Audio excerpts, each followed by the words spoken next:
Selamat sore Ibu, selamat sore teman-teman.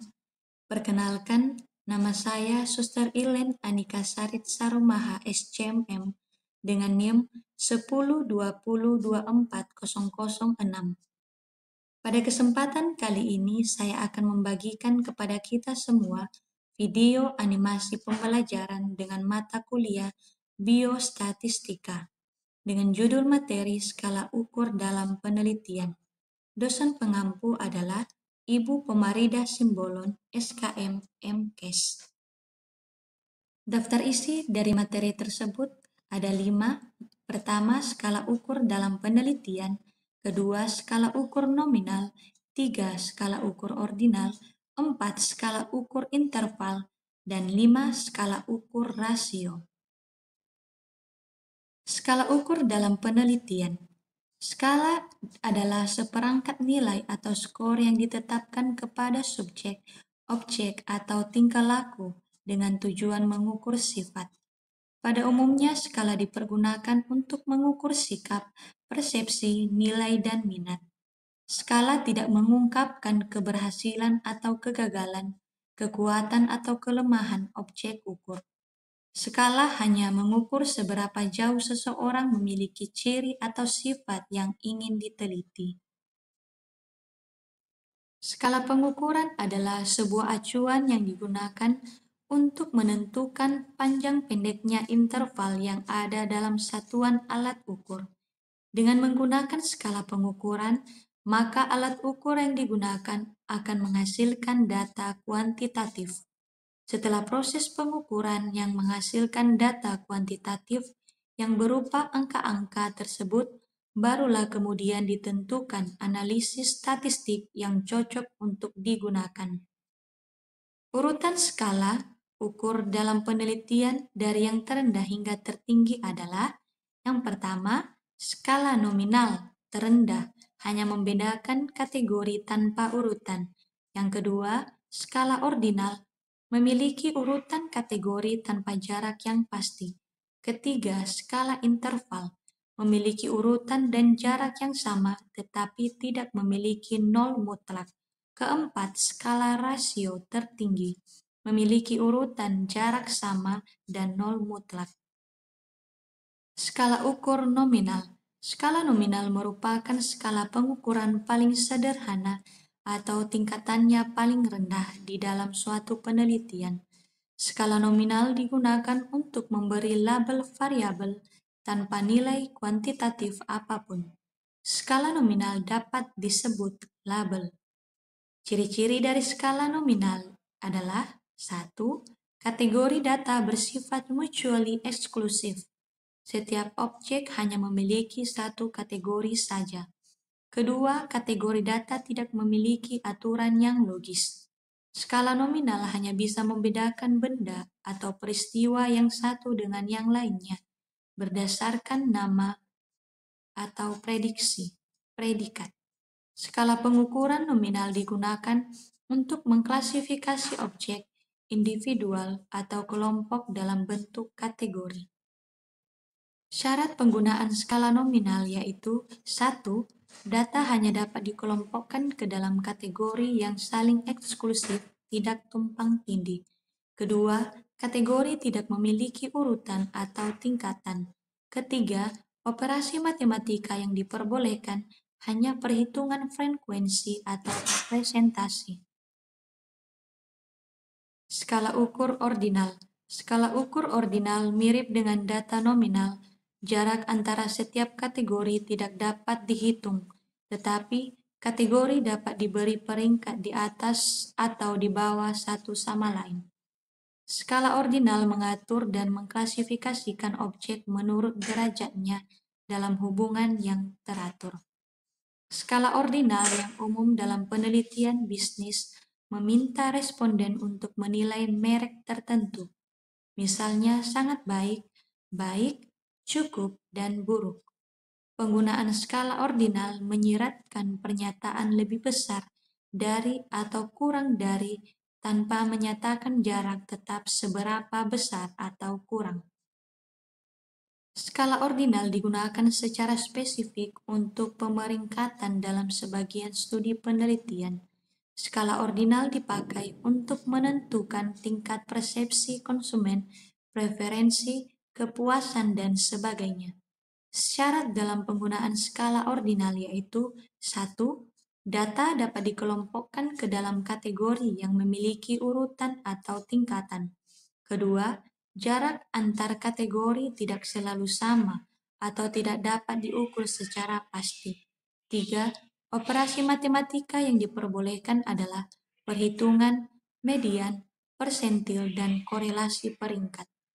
Di dalam skala ordinal, objek atau kategorinya disusun berdasarkan urutan tingkatannya, dari tingkat terendah ke tingkat tertinggi atau sebaliknya. Ciri-ciri dari skala ordinal antara lain: yang pertama, kategori data saling memisah. Kedua, kategori data ditentukan berdasarkan jumlah karakteristik khusus yang dimilikinya. Ketiga, kategori data dapat disusun sesuai dengan besarnya karakteristik yang dimiliki. Selanjutnya, skala ukur interval. Skala interval lebih bermakna dibandingkan dengan skala nominal ataupun ordinal, karena skala ini merupakan representasi yang sama dari objek yang diukur. Salah satu jenis skala pengukuran dalam statistika yang memiliki ciri-ciri sebagai berikut: memiliki satuan yang jelas dan terukur. Kedua, memiliki titik nol atau titik acuan yang absolut. Ketiga, memiliki jarak antara nilai yang sama di setiap intervalnya. Keempat, dapat melakukan operasi matematika seperti penjumlahan, pengurangan, perkalian, dan pembagian pada nilai-nilai yang diukur. Skala interval dibangun berdasarkan variabel skala ordinal. Dalam skala interval, angka-angka ditetapkan pada objek sedemikian rupa, sehingga perbedaan antara angka-angka tersebut dapat ditafsirkan secara bermakna. Berikut ini adalah ciri-ciri dari skala interval. 1. Kategori data memiliki sifat saling memisah. 2. Kategori data memiliki aturan yang logis. 3. Kategori data ditentukan skalanya berdasarkan jumlah karakteristik khusus yang dimilikinya. 4. Perbedaan karakteristik yang sama tergambar dalam perbedaan yang sama dalam jumlah yang dikenakan pada kategori. 5. Angka 0 hanya menggambarkan satu titik dalam skala, tidak memiliki nilai 0 absolut. Syarat penggunaan skala ukur interval yaitu: 1. Data memiliki urutan dan jarak antar nilai yang sama. Kedua, tidak memiliki nilai 0 mutlak. 0 tidak berarti tidak adanya kuantitas. 3. Operasi matematika yang diperbolehkan adalah penjumlahan, pengurangan, rata-rata, dan standar deviasi. Skala rasio adalah skala pengukuran yang ditujukan pada hasil pengukuran yang bisa dibedakan, diurutkan, memiliki jarak tertentu, dan bisa dibandingkan. Skala rasio juga merupakan salah satu jenis skala pengukuran dalam penelitian kuantitatif yang memiliki titik nol yang tidak dapat diabaikan atau dianggap sebagai nilai pada skala tersebut. Pada skala rasio terdapat semua karakteristik skala nominal, ordinal, dan skala interval ditambah dengan sifat adanya nilai nol yang bersifat mutlak.